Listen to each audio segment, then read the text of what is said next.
So you can this I don't know ordinary. Hey. This was my house. My house when I check on. Okay. No wallon. Hey. So ordinary. No get a 2001. Oh. Yeah, but then down there. Or no, they joke near cool. They are not so they joke near a corner lure for mamma no kill like I did. Very much signica. Oh, ordinary. Yeah, ma. Kakene ni me kwende ineno kaka na chalo mae kama no wadaki. Kako romo ni? Kae uno kito tanda. Ose kito tanda ka. Wana poka nyona nyithindo ka. Daka daka ka kenda.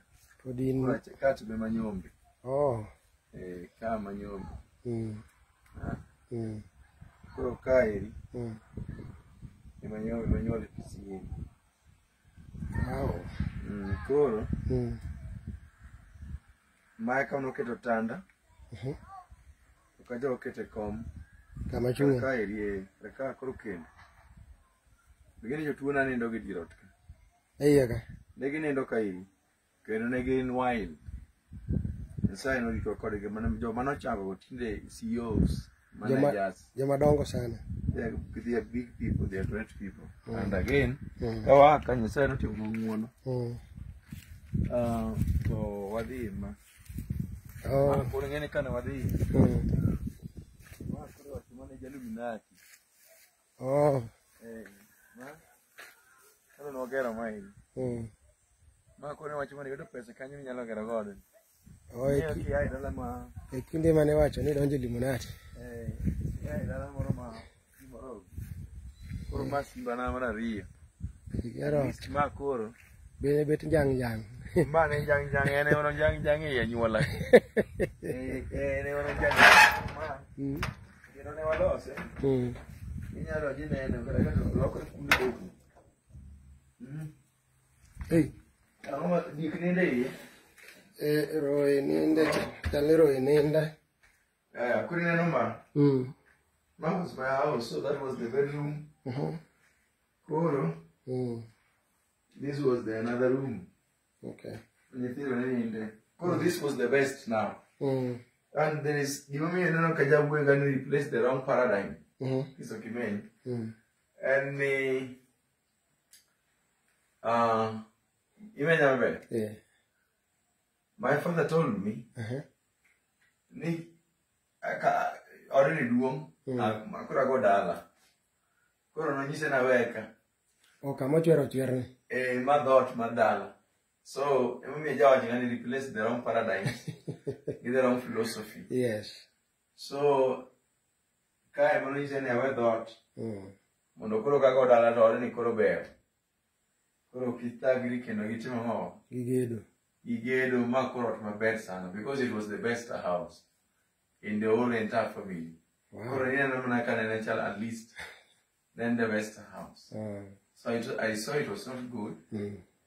God, you have to help me replace the wrong paradigms, yes, the wrong philosophy, and the wrong belief systems. Yes.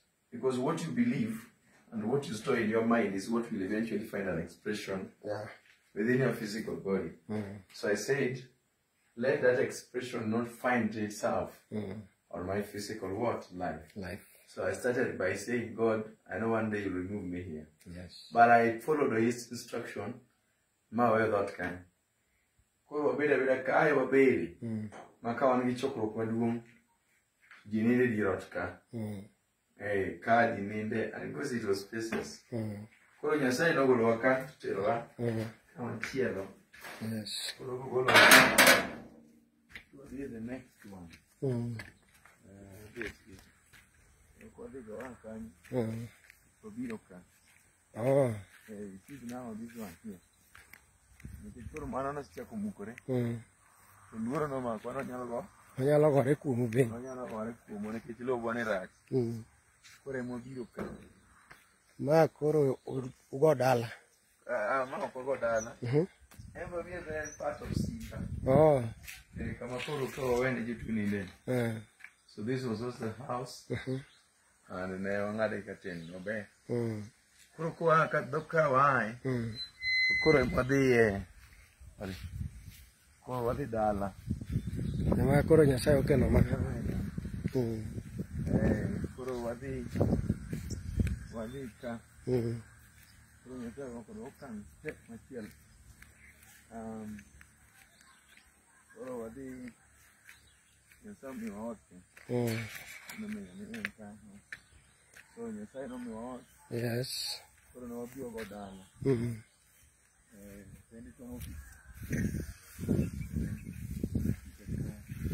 Nyasai no mi wa. Otikanyo yuna kanyo kakabe. Yes. Very. Kai it was bushy. Oh. Kai no timo bungu kabisa mole. Kama leaf. Nene cho. Mane cho ni onge pukine wakuti. Onge cho idala te. Kai cho mari.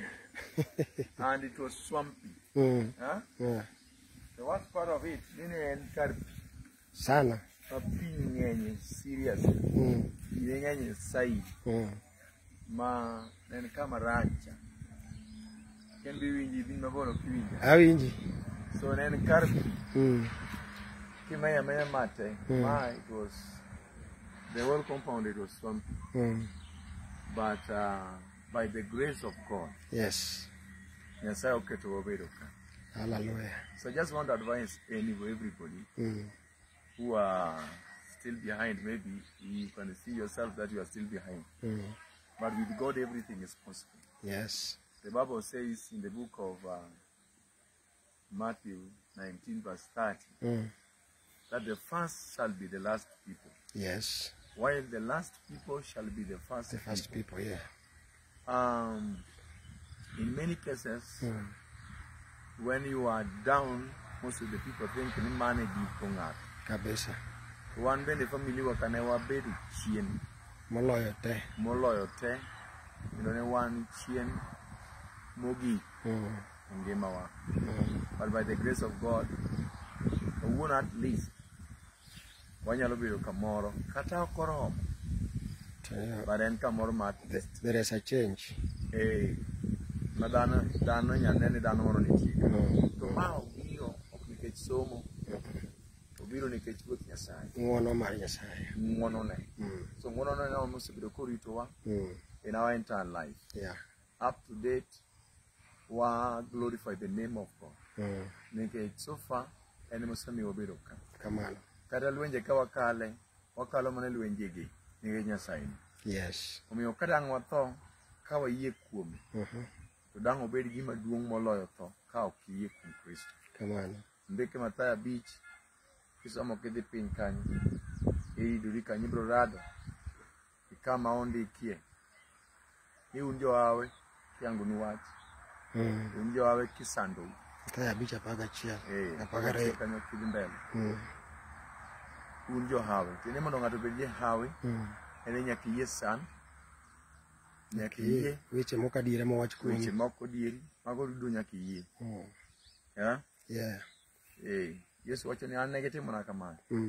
Koro un to. That is why kawa yie ni kata kawa dhi tho. Koro watho kuom Kristo. Yes. To ber moloyo ng'ato tho kotho kuom Kristo. Ma emomiyo adona jiw ji duto. Yeah. Ni Nyasaye ber. En wuon gik moko duto. Onyalo. En wuon ngima. En wuon nyalo. An Nyasaye omiya mana ka. Koro agedi adak. Na chieng' moro kanindo. Ibiro yike somewhere around. Kacha. So kanyo mabiro beti. Ya, chieng' moro achiel. Kasa oromo mondo adhi ayue. Tok tich matek. Nikech ngimana asebedo katiyo. Kamano. Nitie joma oseweyo kong'o. Nitie joma neko oseringo weyo. Nitie joma oseweyo njaga. Nitie joma oseweyo richo. Magichopo e wachne. Higni nyaka nachak ministry nyaka kawuono. Nitie joma ne onge keregi kawuono gin gi keregi. Kawuono gin gi keregi. Joma ne onge nyithindo. So kata ka nindo chieng' moro. Gibiro paro ni apostol did it up to this level. Yeah. And teach Nabi. Otherwise, God bless you, Wapendwa, and I'm so grateful for you, and I'm so grateful for my followers, and even for the viewers. Be blessed. May God also make steps with you. Amen. From the low to high. And then Yasai Magoloji pain, Loketo Malo. Come on. That I know nobody teaming Gimani. You know the grace Maruth Yasai of where Joge. Come on. Otherwise, be blessed and be blessed. Thank you very much. And I give a